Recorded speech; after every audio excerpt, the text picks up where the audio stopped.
Bu juda katta muhtaram yurtboshimiz, juda katta tuhfasi.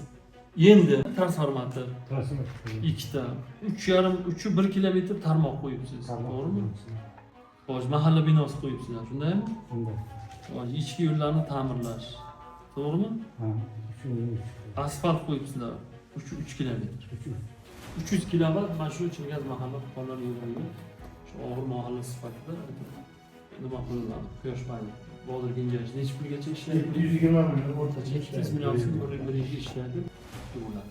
Keyin bu kishi bir masala yoki boshqa bir masala qo'ysa, shu mablag'dan keyin o'sha aynan ishsiz kambag'al oilalarimizni muammosini yechimi bo'yicha yondashuv qiladi.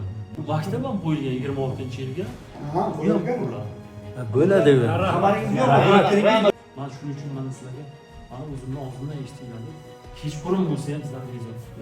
Nima qilamiz buni? Mehroj buva, Sharif aka, nomidor Osoqxonlar, Hojibola nima qilamiz buni? Buni shunday ishlatishimiz kerak. Halol, hofiza tizimli qilishimiz kerak. Sizlarda Chilgazda o'sha dehqonlarda ham, xonadonda ham ko'nikma bor. Ha? Ko'nikma. Sizlar yetishtirayotgan o'sha eng oliy sortli olmani hamma joyga ham yetishtirib olmaydi. 192 gektar Chilgaz mahallasida olma. Xo'sh, 1 gektar olmasi bor maydon necha tonna olma hosil beradi? 1 gektar o'rtacha 20-30 tonna beradi. Mana. Endi shuni xolodilnik qilib,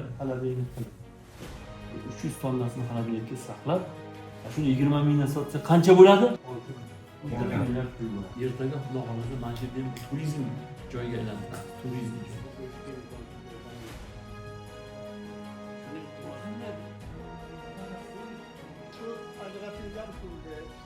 Tinch bo'lsin. Prezidentimiz sog' salomat bo'lsin.